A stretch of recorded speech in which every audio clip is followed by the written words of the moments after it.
Hey folks, welcome to... Oh, there you are. Sorry about that.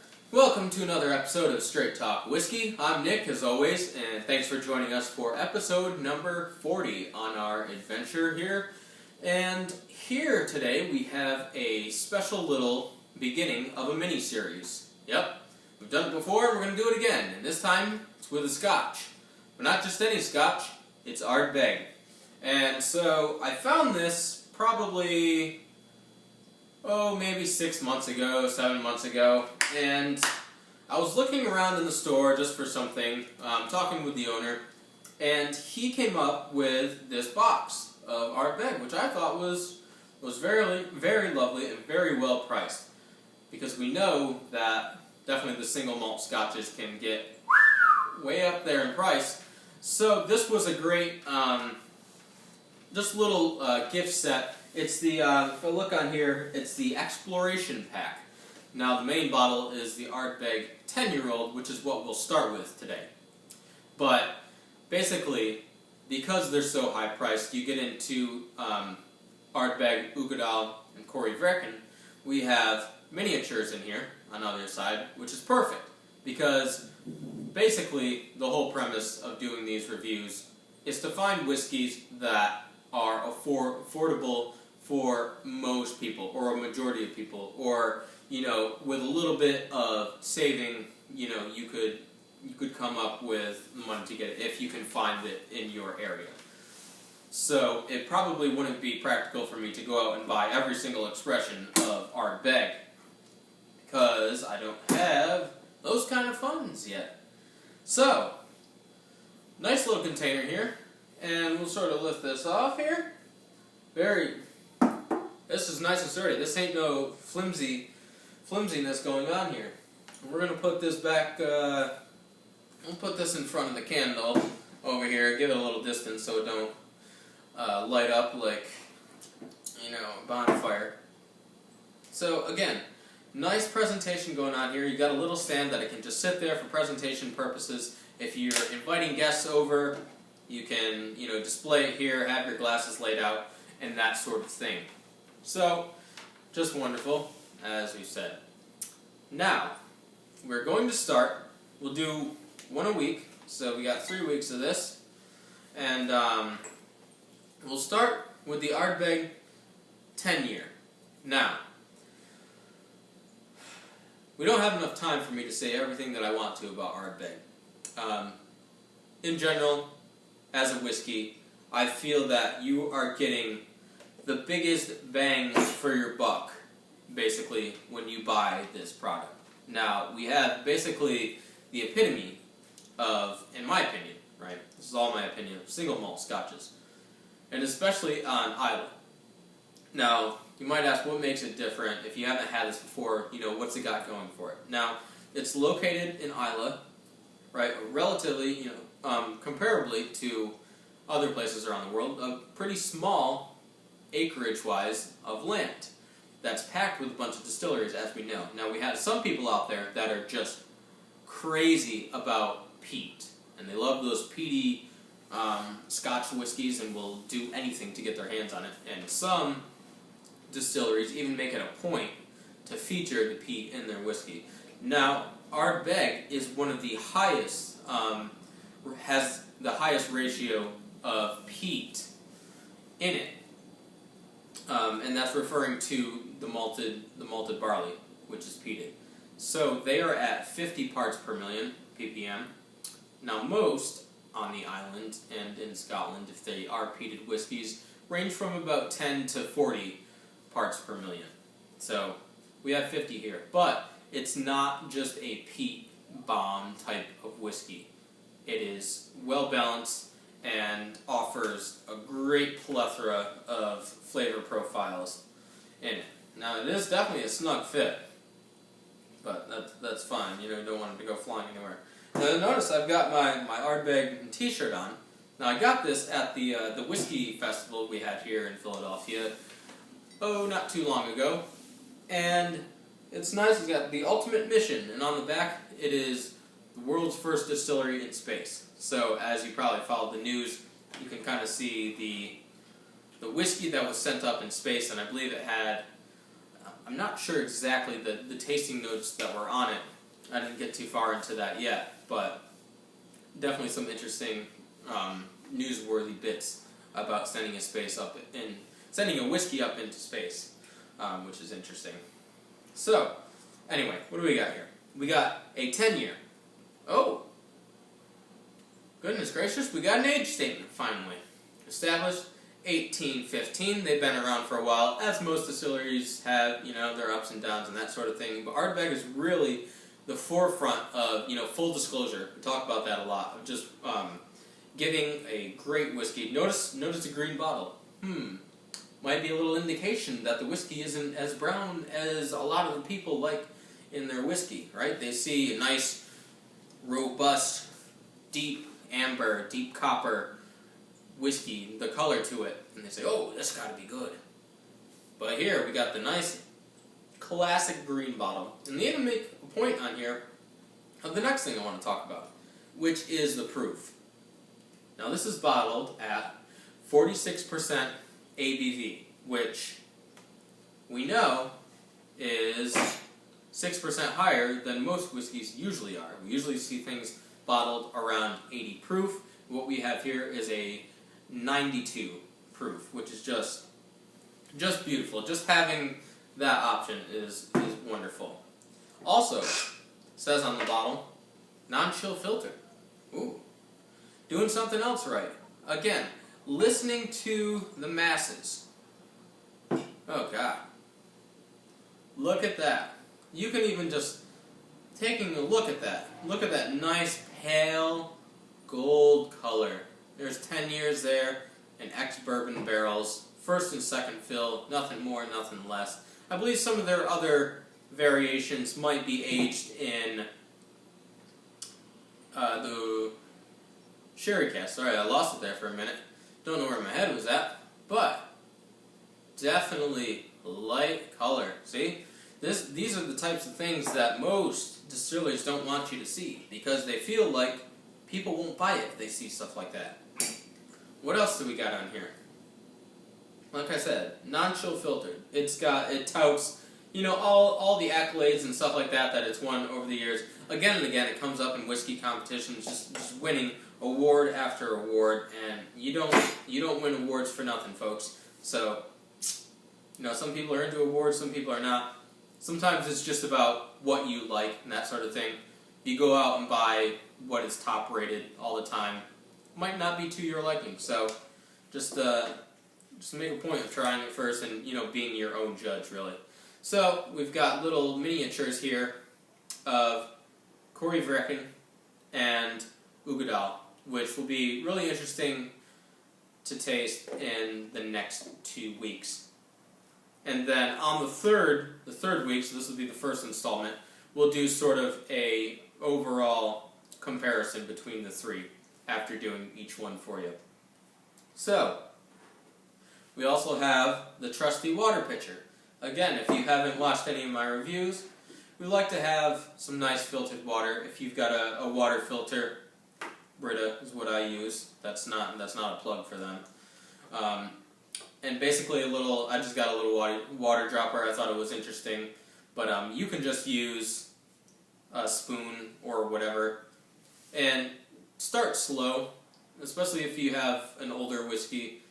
It takes water a little bit more gently. You don't want to break anything up in it. So let's go in for the nose, shall we?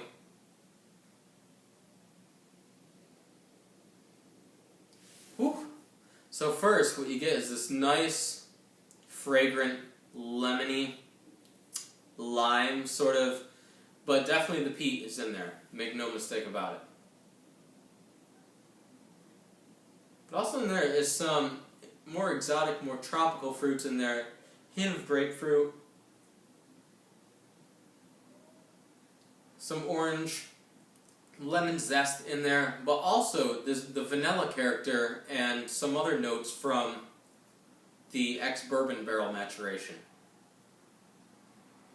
And the things that I love about Ardbeg is you can just place yourself at the distillery, right next to nearby the sea, fresh water coming down 3 miles from on top of the hill, being carried down into the dam, and they pump that water into their mash, and well, it definitely makes a difference. It's you almost have that like hometown feel in it. There's nothing that feels manufactured about it. Now, obviously, they have to produce this to the masses, and I'm not trying to overlook that, but I'm just saying that it feels like a more like you had more physical hands put into it, if you know what I mean.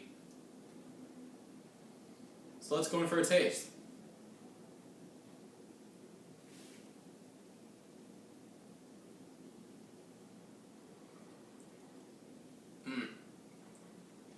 Delicious. Now, most people who are just getting into, let's say, Scotch, will say, ugh, make that face like, because they either tried their father's or their grandfather's whiskey at some point in time, and, maybe it was like a Lefroy or something like that, just a real, like, heavy peat taste to it, and that's not a great sort of introduction into it, into the peated Scotches. But here, even if you've only had a little bit of experience, you don't get punched in the face, really, with the peat, in a manner of speaking. But it's this nice balance. It's like a nice car ride with a long-lost friend that you're just catching up on. You have this nice peaty entry, but then these nice sort of peppery, little spicy, almost like a little bit of green pepper in there. Definitely a little medicinal. It's got a classic feel, classic taste to it, but that's all a part of the peatiness there. If you've ever been to Scotland or Ireland, they're very similar, and sort of the phenol sort of notes, the characteristics that you get off of the peat. So if you're standing in a peat bog or the side of the road out in the country, which is pretty easy to find in those places, unlike here in the States where you'd have to travel way out of your way to find nature like that. Sort of an ancient scent to it, which is just really lovely. You don't want it to run out, really. Let's go in and let's see what else we got.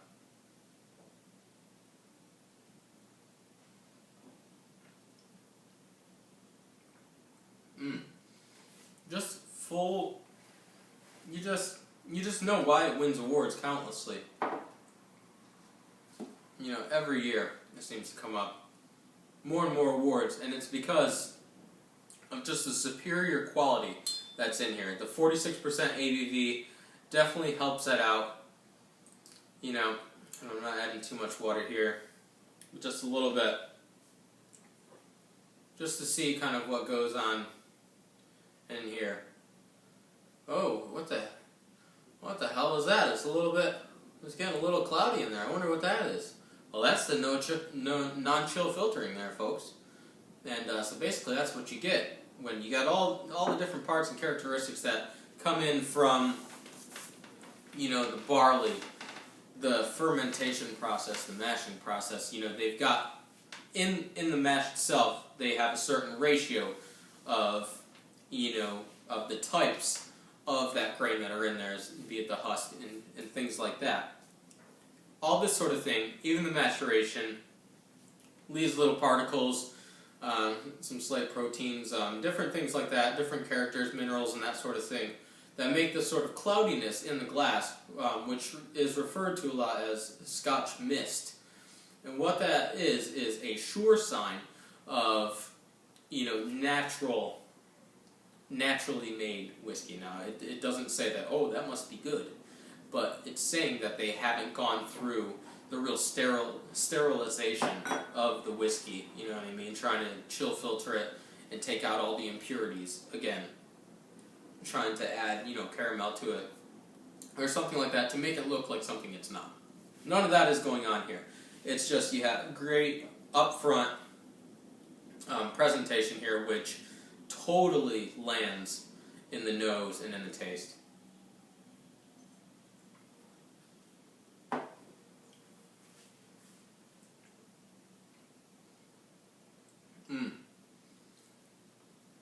sort of those tropical fruit notes are coming in. Very rum-like, in the sense that I do get some almost like grapefruit note in there. It's nice, juicy, flavorful. Some coconut in there. In terms of mouthfeel, you know, you've got that white coconut, that smooth, slightly bitter texture to it. You know what I mean? It's just fully balanced. If, you know, some people go to different whiskeys to get certain things out of it, right? They go to, say, the Macallan sherried oak, right, for these sherries, the tropical fruit notes. Some people go to Lafroig for the peatiness. Some people go to, let's say, Jack Daniel's single barrel. Let's say single barrel for the heavy charred oak, the toasted oak, the vanilla, cinnamon, nutmeg, that sort of thing. So people go to these different whiskeys to find what they like. But with Ardbeg, what you have is this full, like, camaraderie of flavor profiles, and you can pick apart each little one in there. And it's just if you haven't tasted it already, it's just a superb glass of single malt Scotch whiskey.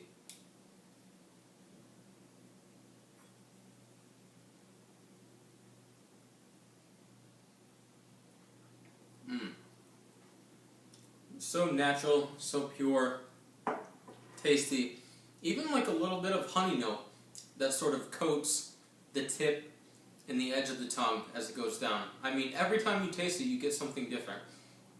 Now, it being 10 years, some people say, oh, but 10 years. I only drink 15 years, you know, that sort of thing, and get all pretentious on you.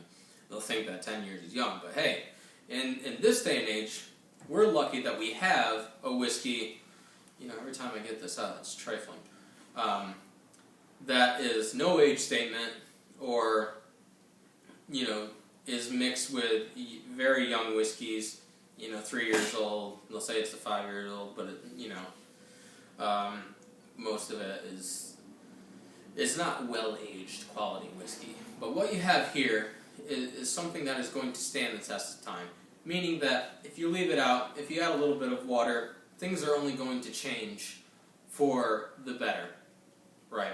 As it goes on. You definitely aren't going to lose anything by leaving it out for a little bit. Now, I wouldn't leave it out for days and see what happens.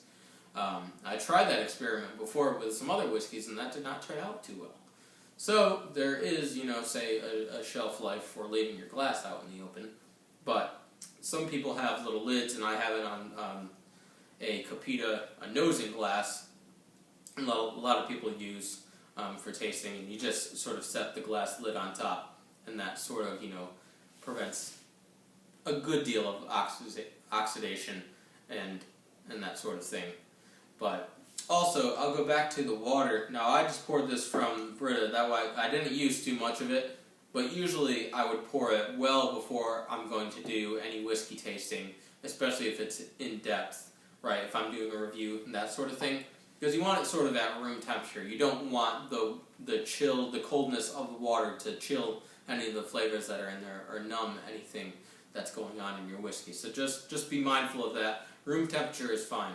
Perfectly fine.